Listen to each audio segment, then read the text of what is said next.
have my peace somewhere, hiding, reclusive. It helps.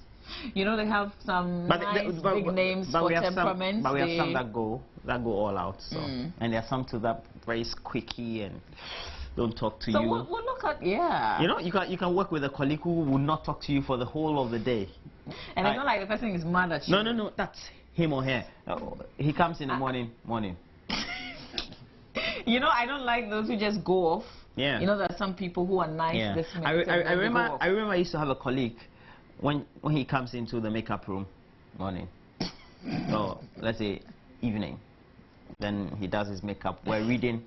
Alright, so if you have a different temperament, your partner or your colleague has another one, how do you make it work? That's what we'll be looking at in the Relationship Friday. It's a fantastic Friday.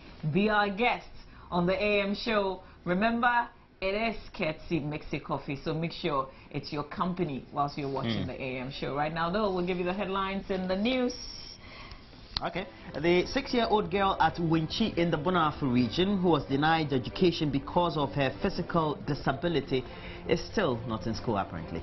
The Ghana Union of Traders Association has presented a petition to President John Mahama seeking policy reviews on newly introduced taxes. The Ghana Health Service says it has mounted increased surveillance at various entry points of Ghana to prevent the spread of what is then the Ebola virus, which has been reported in some countries in the West African sub-region. Stay with us, we'll bring you the details shortly.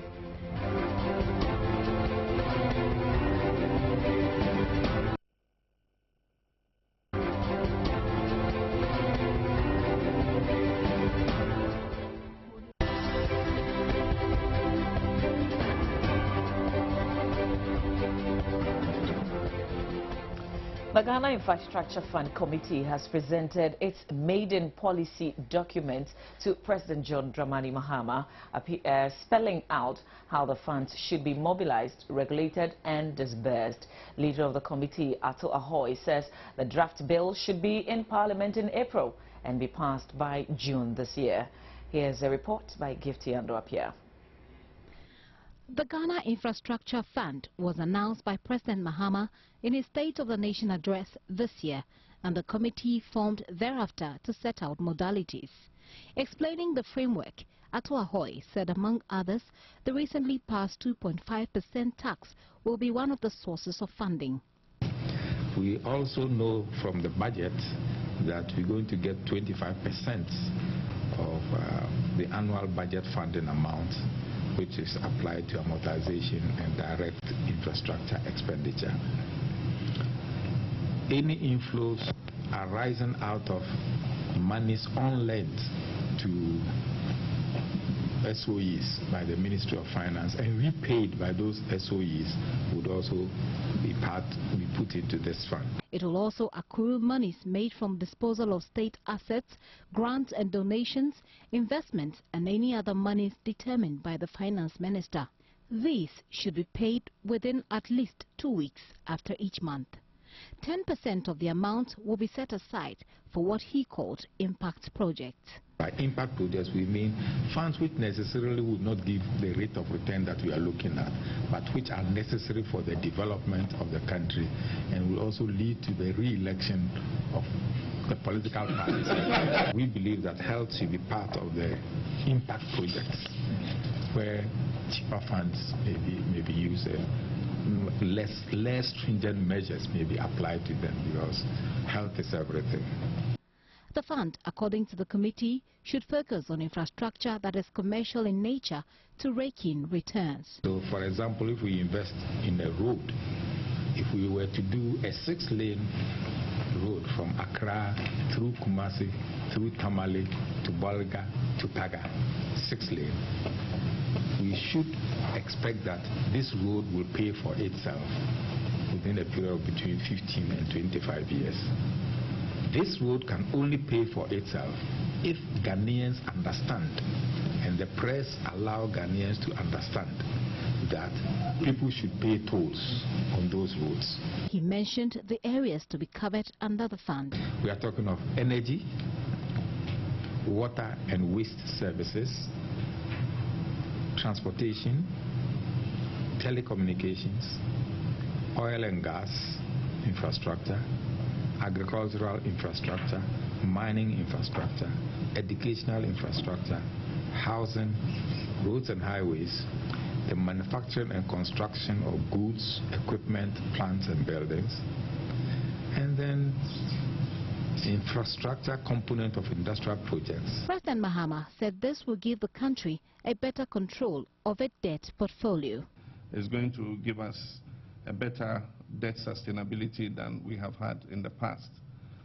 I believe this development is a very positive one for this country, and we're going to go by the roadmap that you have indicated in the report. We were bent on approving it in Cabinet today. As a result of a few developments, Cabinet has been postponed to Monday, which is still a good thing. It is going to give the members of Cabinet the opportunity to go through the report over the weekend and be able to make a meaningful discussion of the report when Cabinet takes it on Monday. As soon as that is done, we shall arrange for it to be tabled in Parliament. It is expected to be passed in Parliament as a body independently regulated by a board of directors and an advisory council. It will also see the recruitment of staff to man it. Gifty Andopia, Joy News, Flagstaff House. Meanwhile, the Ghana Union of Traders Association has presented a petition to President John Dramani Mahama seeking policy reviews on newly introduced taxes, the invasion of the local retail market by foreigners, and the free fall of the city, among others. According to Guta, the matters need to be addressed urgently, lest it hampers governance of Ghana. The executive of Guta said the increment of taxes and addition of new ones will only result in a lot more corrupt practices that rip the nation of the needed tax resources. The activities of people at the ports must seriously be looked at so that we don't get, people condoling and conniving with officials and then getting more money as against what we pay to the state. I think if it happens and continues, then it will be very difficult for your governance to operate. They spoke about VAT charges on banking, dollar index on import duties, as well as the continuous depreciation of the local currency and the diverse effects on businesses. They also requested for funding for the pension scheme for the informal sector. The dollar index is what is being used as a determinant in terms of paying one's duty at the port of entry. And now, if we are saying we don't want dollarization, then it means it has to affect the clearance of goods at the ports. They expressed a vote of no confidence in the task force set up to regulate foreign invasion of the local market, hence their withdrawal. As a result of the ineffectiveness of the task force, Guta have written officially to the Minister of Trade and Industry to withdraw our membership from the task force, with the intention of going on these foreigners to make sure that they leave at all costs. Whether there are laws or not, we are staying with them, and if we think they are creating a problem for our businesses, I think we have to also let the authorities know before the unexpected happens. So President Mahama noted they will receive feedback from the presidency soon after the petition is thoroughly studied. And I'm happy you talked about the Made in Ghana campaign. We want to transform this economy from being an economy that just consumes imported products to an economy that also produces. And so we want to trigger that sense of, manufacturing and industry amongst Ghanaians. And I know that Guta would be a partner in doing this. But we'll look at it and we'll get back to you as quickly as possible so that we can address some of the concerns that you have raised. This is the second time the group is meeting with the president. Also at the Flagstaff House was the Commissioner of Domestic Tax Revenue at the Ghana Revenue Authority to receive the president's tax returns for 2013.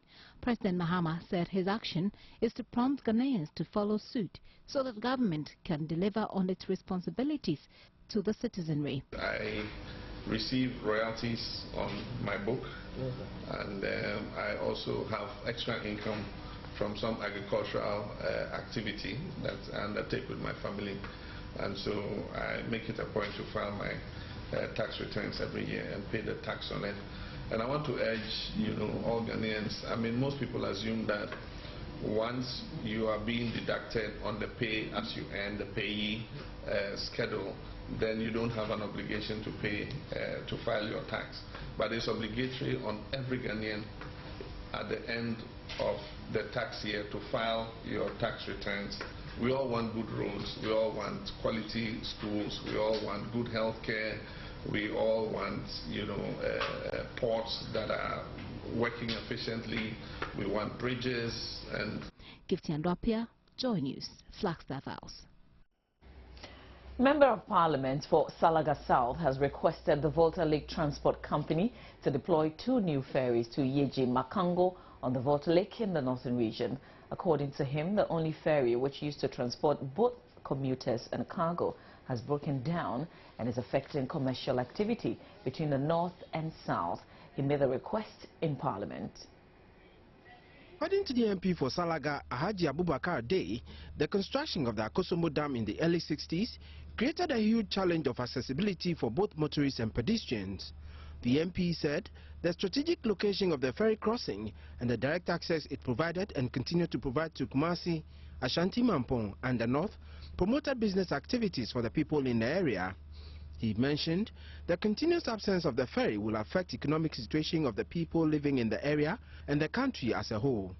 Mr. Speaker, anytime the ferry is broken down, vehicular traffic from the eastern part of the northern Ghana traveling to Ejura and beyond have to make a circuitous route through Bupe, Kintampo and Techima, thus increasing the travel distance with its attendant cost in vehicle operational costs in terms of fuel use, wear and tear, and the obvious consequential costs in fares and haulage. The immediate solution to this recurrent problem, Mr. Speaker, is for the Volta Lake Transport Company to provide a new craft at West or 2 new ferries as it used to be in the past to take care of the increased vehicular traffic, to ease the congestion and to provide convenience to the motoring public. Mr. Speaker, the MP for Sunyani West and Deputy Minority Whip Ignatius Bafwewa supported the call and said a lot of lives have been lost as a result of the breakdown of the ferry. Many a times when the ferry breaks down, the people resort to dig out canoes as an alternative way of crossing the lake, and this has caused a lot of fatalities on the lake, because in the lake we still have stumps which were left over as a result of the flooding of the river after the creation of the Akosombo Dam. So, Mr. Speaker, I just want to add my voice to that which is made by my colleague, that the issue of attending to the ferry on the Yeji Salaga side of the Volta Lake is something which is very urgent and needs an immediate attention. Road transport accounts for something like 97% of passengers and maybe 96% of goods in the movement of goods. And therefore, in Ghana, yes. And therefore, I think it's extremely important that we pay more serious attention to lake transport. And it's not just the transport which moves from south to north and back, but it is also cross-lake transport, between various major cities of our country, especially on the eastern side of our country, from Akosombo all the way to the north. The Salaga MP also urged government in the medium to long term construct a permanent bridge on the lake to resolve the perennial transport challenges in that part of the country.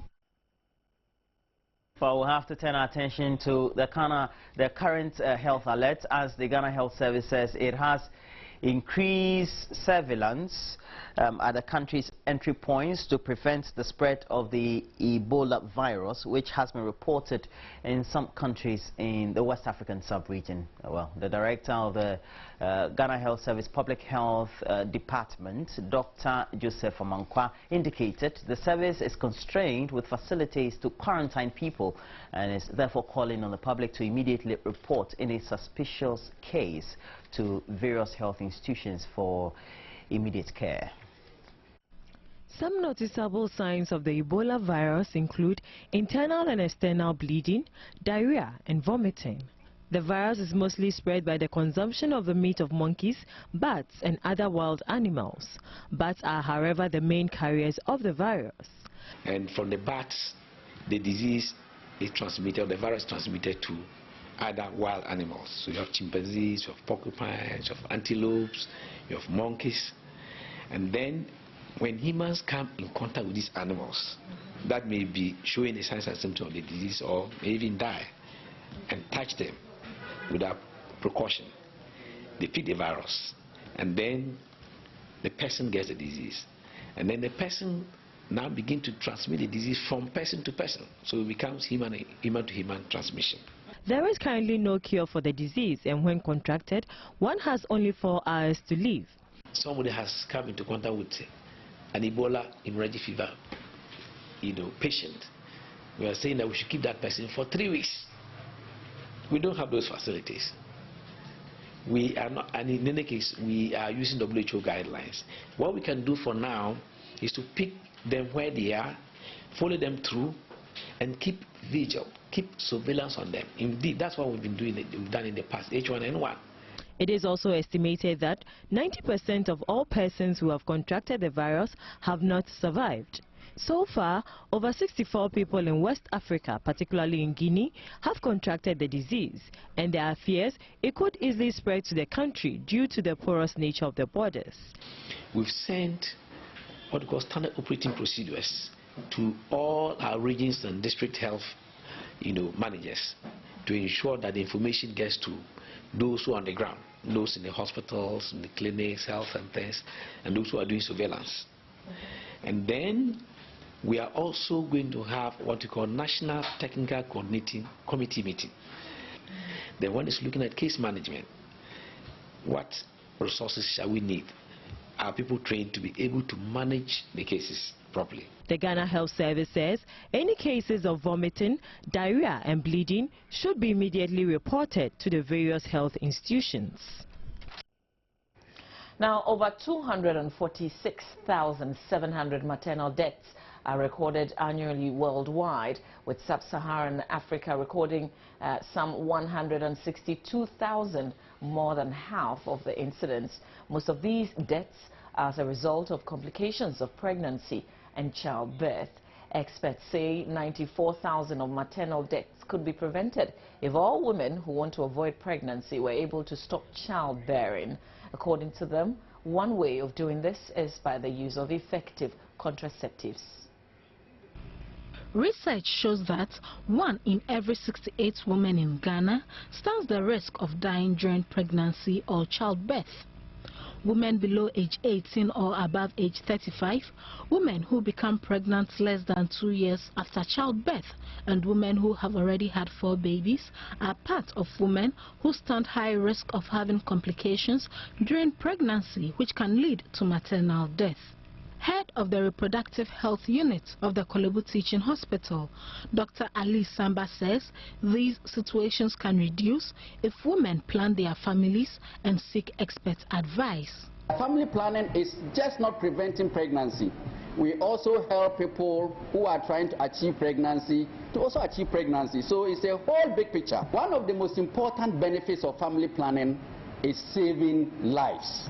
Up to 40% of all maternal deaths could be prevented by using contraception. Just preventing the pregnancy without going to antenatal clinic, without going to look for blood for transfusion, looking for antibiotics, magnesium sulfate and all those things. By just preventing the pregnancy alone, 94,000 maternal deaths could be avoided. Contraceptives are the main tools used in family planning, but its uptake amongst the population in Ghana is low. The 23.4 prevalence rate is blamed on a lack of education on its usage. DKT International, the largest private provider of contraceptive products and services in developing countries, is however seeking to change this. What people don't know, they don't know. And one of the things we at DKT have to do is to educate women and men on modern contraceptive methods, particularly long-term methods. We have a program called the No Yawa program, which is aimed specifically at the youth. We are aiming to actually visit 140 schools in the next 3 months, providing talks, panel discussions and activations just in terms of what modern contraception can do and how it can improve your life. The company has the Lydia range of contraceptives in Ghana. The Lydia oral contraceptive pill, this has a 28 pill pack, and this is taken daily by the lady, and it is able to protect you from getting pregnant. Okay, then we have the Lydia Daphne. Apart from protecting you against pregnancy, you stand to have your face made more smooth for you to look younger, devoid of acne, devoid of hair. Then we have the Lydia Post pill. This is an emergency contraception. We have the Lydia injectables. We have the Lydia Safe Load. That's a long-acting contraceptive method. Greater Accra Regional Director of the Ghana Health Service, Dr. Linda Van Otu, launching the product, called on all Ghanaians to help educate young women, especially on deciding what they want to become in future. With Lydia range of contraceptives, you decide what happens in your life. Well, we'll have to turn our attention to issues of crime and convictions as far as the judiciary is concerned. And all 146 inmates at the country's prisons who are facing the death sentence could be singing a new song following Ghana's cabinet's approval of the draft recommendation by the Constitutional Review Commission for the death penalty to be abolished. Executive Director of Amnesty International, Dr. Lawrence Amasu, at the launch of the 2013 Global Death Penalty Report, indicated that Ghana will join 36 other countries worldwide who have banished the death penalty, should Parliament go ahead to assent to the presidential bill before the close of the year. According to the 2013 Global Death Penalty Report, at least 778 people were executed in 2013. The executions took place in countries like China, Iran, Iraq, Saudi Arabia, the USA, and Somalia. China is said to have executed more people than the rest of the world put together, but the true extent of the use of the death penalty in China is unknown, as data is considered a state secret. Amnesty International globally is winning the campaign against the death penalty because in 1994 there were about 37 countries that were executing. In 2004, the number dropped down to 25 countries. We are hoping that in next year, when we report on the death sentences and executions, it will be in teens, which means that it will be below 20 countries still executing. The report also stated that 4 countries, including Nigeria, Indonesia, Kuwait, and Vietnam, that had not used the death penalty for over a 2-year period, carried out some executions in 2013. And the method of execution was mostly by hanging, beheading, electrocution, lethal ejection, and shooting.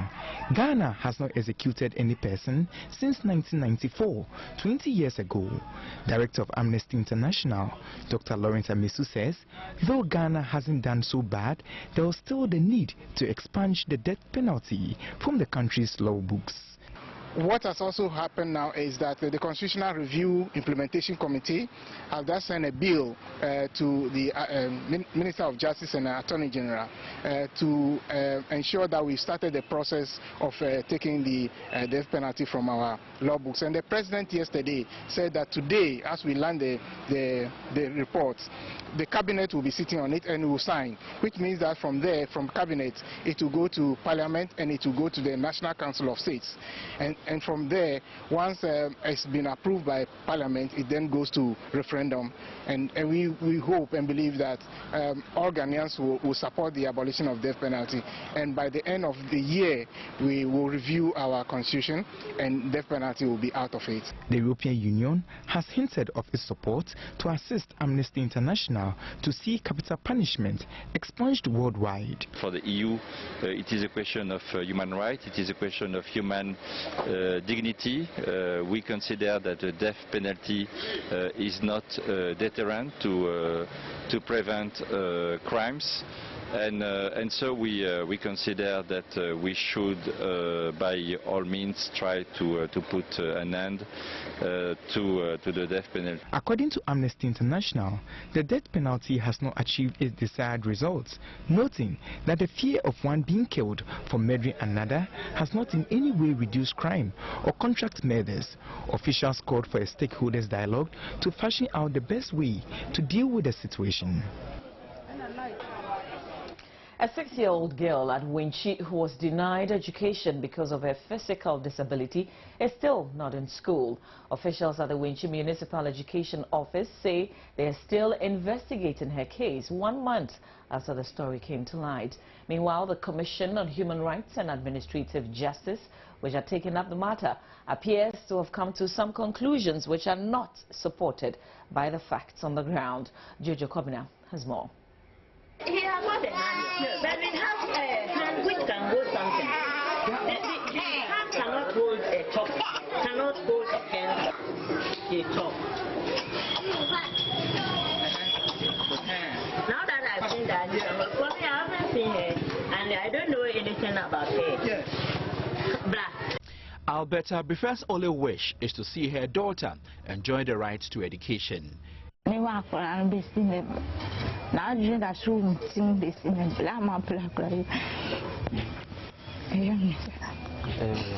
month after Joy News aired the story on mass issue, nothing much has changed, just winding bureaucracy.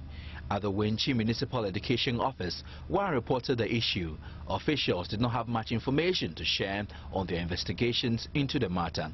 They could not tell me when exactly they would conclude their investigations. There isn't much help coming from Shraj either. It was clear from my interactions with the district director that they got some facts wrong. In the first place, our observations. Well, yeah, we made some observations that the child could not walk without aid, that her legs do not seem normal, that the child was not physically strong, and that she seems to be suffering from an illness over a long period of time, that she could not speak other than making sounds that we do not understand. But here was Ma at home after we left the Shraj office.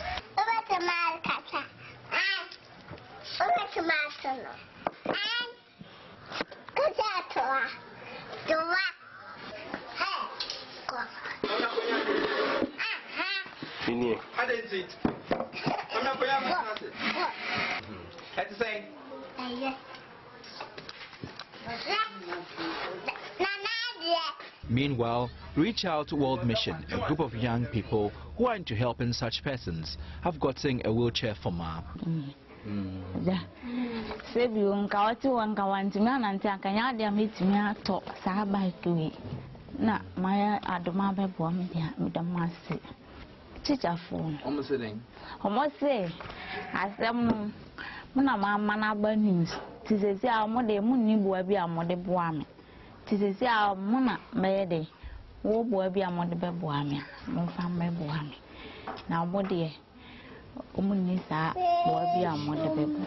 With her school uniform, a wheelchair, learning materials, Ma is all set to start school once the authorities grant her admission. Article 25 of the Constitution grants children the right to education.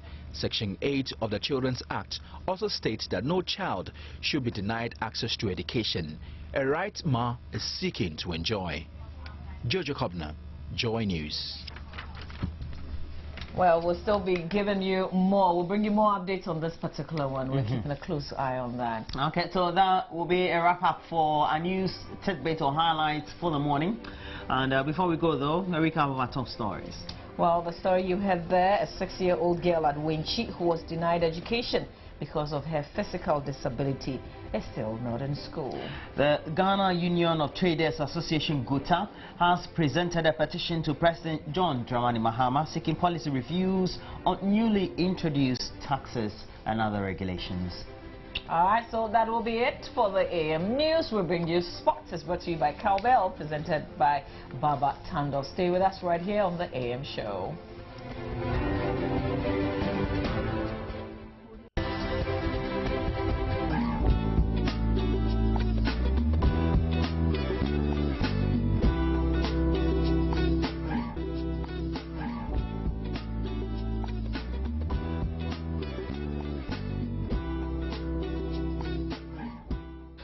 Good morning, my name is Baba Tando with the latest in the world of sports, brought to you by the kind courtesy of Cowbell. Now this morning I'm afraid I don't start on a good note, on a happy note actually, because Ghana's Black Maidens representing the nation at the ongoing FIFA Under-17 Women's World Cup in Costa Rica have been kicked out of the competition. Now, last night they went into the quarterfinals of the competition with Italy, the Azzurrine of Italy, and after regular time, which ended 2-2, they needed penalty shootouts to settle the score.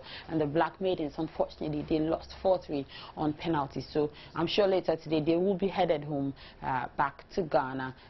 Remember that they won bronze in Azerbaijan some 2 years ago, and they were looking forward to improve on that particular performance, but that was not to be. Away from that, lots of fixtures coming in from the world of soccer, especially in Ghana, in Africa, and around Europe. Now, let's first begin with the First Capital Plus, week 23. Let's see matches that are upcoming this weekend on your screens right now. And we have Sekendi Hazakis hosting Boa All Stars. That will be played at the Sipon Stadium tomorrow. Ashanti Gold SC are also taking on the Ghana Stars at the Boatin Clay Stadium. King Faisal, they host Dwarfs at the Babayara Sports Stadium in Kumasi. Bichim United are up against Inter Allies at Bichim. Bekum Chelsea, they take on Asante Kotoko at the Golden TT Park in Bekum. Very big match over there. Hearts of Lions welcome New Dibiasi to the Kwando Park. And then in Accra is that local derby between Liberty Professionals and Accra Hatsifuk.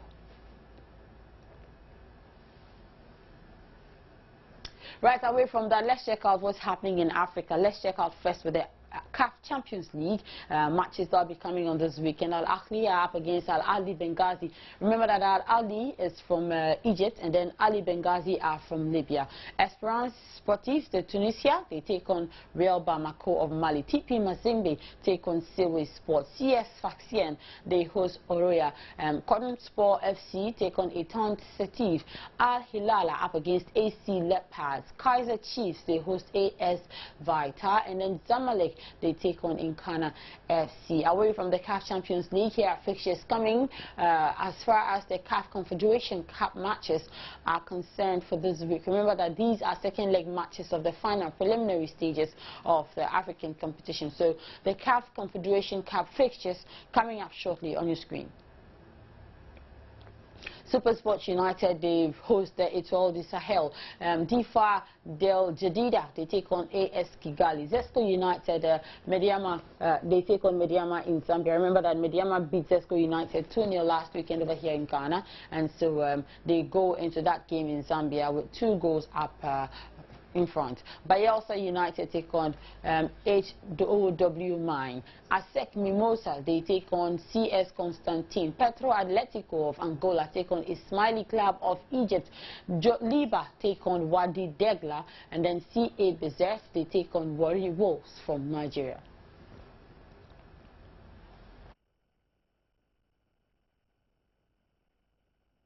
Federation Cup. Let's take a dash to Europe and find out matches that will be upcoming this weekend. Let's begin first with what happens in England. And here are matches coming in for the English Premier League for this weekend. Let's see how it goes. Can Manchester United bounce back? Can Chelsea, can Arsenal also bounce back? So let's see what happens. Fixtures, Manchester United up against Aston Villa, Crystal Palace up against Chelsea, Newcastle United travel to Southampton, Hull City also travel to Stoke City, Swansea welcome Norwich City, West Bromwich Albion, they take on Cardiff City, Arsenal take on Manchester City at the Emirates Stadium. Certainly a very big match to look forward to. Fulham take on Everton, Liverpool are up against Tottenham Hotspur, and then Sunderland, they take on West Ham United. So those are matches coming in for the English Premier League this weekend. Let's go to Spain and find out what happens in the Spanish La Liga. Espanyol take on Barcelona. Celta Vigo are at home to Sevilla. Athletic Bilbao take on Atletico Madrid. Rayo Vallecano travel to the Santiago Bernabeu to face Real Madrid. Real Valladolid, they take on Almeria. Osasuna are at home to Real Sociedad. Villarreal take on Elche. Getafe travel to Valencia. Levante also travel to Granada, and then Real Betis and Malaga will wrap up the action for the Spanish La Liga this weekend. Let's go to Germany now and check out what happens in the German Bundesliga. Schalke 04, they host Hertha Berlin. Bayer Leverkusen up against TSV Eintracht Braunschweig. Bayern München take on TSG Hoffenheim. Remember that Bayern München have already been crowned league champions, so I mean, well, regardless of this result, they still remain champions, but I'm sure they are going to do everything possible to get a point or three from that game. Mainz take on FC Augsburg. VfB Stuttgart are at home to Borussia Dortmund. VfL Wolfsburg up against Eintracht Frankfurt. FC Freiburg are at home to Nuremberg. Borussia Mönchengladbach take on Hamburg SV. And then Hannover 96, they host Werder Bremen.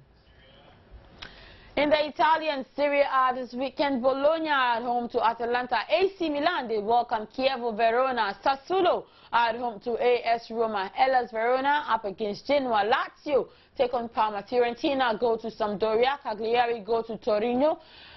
Juventus, they also go to Napoli. Udinese are at home to Catania. And Livorno take on Inter Milan. So that'll be it for what's happening this weekend around the world of soccer in Ghana, on the continent, and of course outside in Europe. This afternoon on News Today, there'll be more news updates, especially concerning that judgment night fight between Bukum Bankum, Brima Kamuku, and Ayite Powers. We're yet to speak to the promoter of that bout, so we'll get to him and see what happens. But Sports on the AM Show is proudly brought to you by Cowbell. My name is Baba Tando. The AM Show continues right after this break. To stay on.